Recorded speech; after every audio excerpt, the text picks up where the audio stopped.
बोला जाए, मैं जो भी सिनेमा समझता हूं तो टेक्निकली बड़ा वीक रहा है। 4-5 फिल्में छोड़ दें तो टेक्निकली बहुत कमजोर है। तो चंद्रावल के बाद आज भीड़ उमड़ी है सिनेमा हॉल के अंदर। और ये फिल्म, क्योंकि चंद्रावल उस वक्त तो उनके पास साधन इतने नहीं थे, डिजिटली भी इतना स्ट्रांग नहीं था इंडिया, तो इसलिए थोड़ा सा हो सकता है थोड़ा वीक हो टेक्निकली, लेकिन गाने उसके आज तक गाए जाते हैं। अभी भी जिज्जा तू काला में गोरी गणी, जिज्जा तो यहीं बैठे हैं, काला आया नहीं था तो इनको बिठा दिया। तो उनका प्रोडक्शन भी इन्होंने संभाला था चंद्रावल का। दादा लक्ष्मी का प्रोडक्शन भी एग्जीक्यूटिव प्रोड्यूसर है और इसमें रोल भी करा है इन्होंने रामपाल जी ने। एक तो अंग्रेज का रोल करे है गाने में, अगर देखी हो आपने, और एक जगते का रोल करे है जो दीपचंद जिसके पास आता है और फिर जाता है वहां से निकल कर। तो पूरे हरियाणा के अंदर इस वक्त हलचल मची हुई है। सारी पार्टियों के, चाहे खट्टर साहब हो, चाहे चौटाला साहब हो, चाहे दुष्यंती हो, चाहे वो अपने ये हैं हुड्डा साहब हो, और ये अपने जो कांग्रेस के अध्यक्ष है, क्या नाम है उनका, नहीं, अरे कांग्रेस के जो अध्यक्ष है कैथल के रणदीप सुरजेवाला, उन्होंने भी शो लगवाया है कैथल के अंदर, देखी। तो सब लोगों की बहुत शुभकामनाएं आ चुकी हैं और मैंने सबको बोल दिया कि भाई मेरे को पॉलिटिकली इन्वॉल्व नहीं करना कहीं भी, और जात पात में इन्वॉल्व नहीं करना।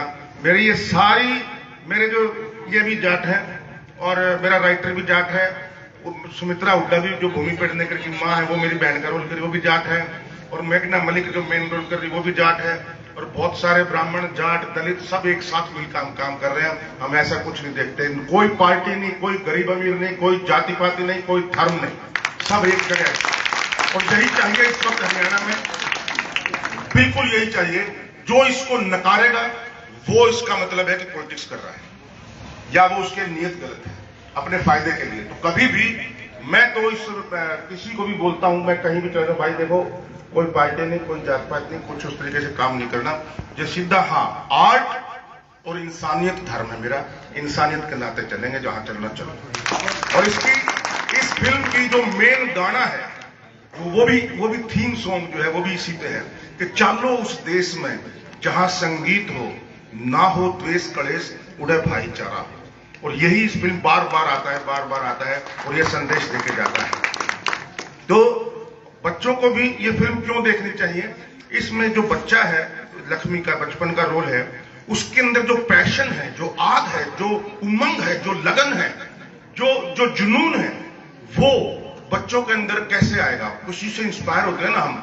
मैंने बचपन में इतना ही था, मैं इतना ही होऊंगा, थोड़ा सा बड़ा होऊंगा, लोक संपर्क विभाग की गाड़ी आया करती, जीप, और वहां पर्दा से लगा के, प्रोजेक्टर लगा के फिल्म दिखाते थे। हम बोरियां पर बैठ के, बोरियां बिछा के नीचे बैठ जाते थे, फिल्म देखते थे। वो मजा आज तक नहीं आया। उसमें मदर इंडिया, 2 आंखें 12 हाथ, सुभाष चंद्र बोस, पृथ्वीराज चौहान, ये फिल्में देखी थी, वो आज तक यहां बसी पड़ी है।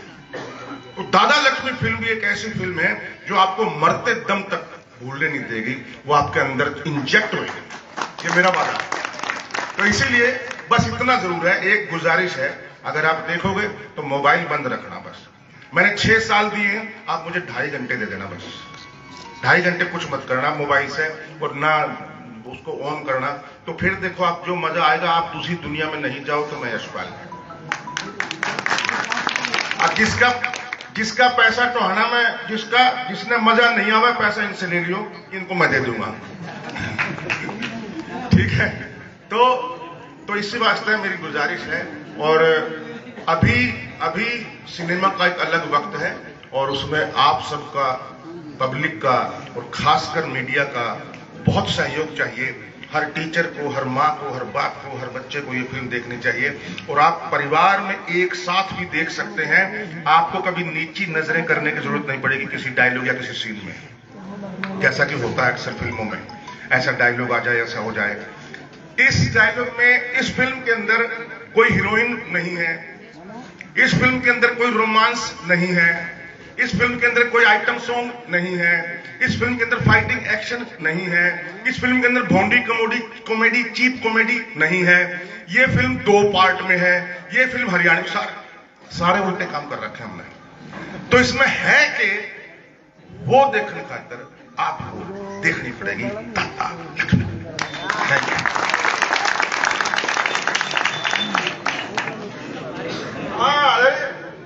सिंगरों पे आया नहीं, सामने बीच में आई थी बात, फिर मैं दूसरी बात पे आ गया। सिंगर इसमें सारे हरियाणा के हैं और बहुत अच्छे सिंगर थे सत्य कठुरवाल जी, उनका बेटा है सोमवीर कठुरवाल, तो यंग लक्ष्मी का उसने गाया गाने। और श्याम शर्मा है कुरुक्षेत्र का, जिसने मेरे ऊपर जो 2 गाने फिल्माए हैं इसमें फिल्म में, उसने गाए हैं।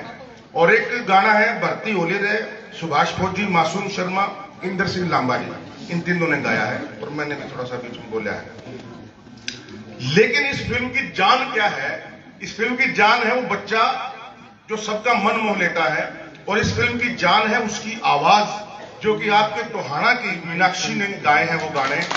और मुझे अभी तक याद है मीनाक्षी की जो बिटिया है वो उसकी भी मां है। अरे उसने जो गाना भेजा रिकॉर्ड करके, और ये दिल्ली में जब रिकॉर्डिंग पे आते थे तो बिटिया भी आती थी, मुझे याद है। एक दिन तो बुखार था फिर भी आए थे, वो कैसे संभालते हैं। मुकेश जी भी आते थे साथ में, तीनों। सुबह 3 बजे उठना पड़ता था हमको दिल्ली जाने के लिए, क्योंकि दिल्ली हम 9 बजे का रखते थे, 3 या 4 बजे वो उठते थे जाते थे। तो मैं इस मंच से तो आपका मीनाक्षी का और मुकेश जी का और बिटिया का और हरीश जी का और इनकी फैमिली का मैं सबसे पहले धन्यवाद करूंगा यहाँ के लिए, क्योंकि मेरी उनकी वजह से मैं यहाँ हूं। और फिर मैं विनय जी का और फैमिली का बहुत बहुत धन्यवाद करना चाहूंगा। पिताजी का भी, ये तो यशपाल है, खैर इनका तो मैंने अपना आपका धन्यवाद कर दिया।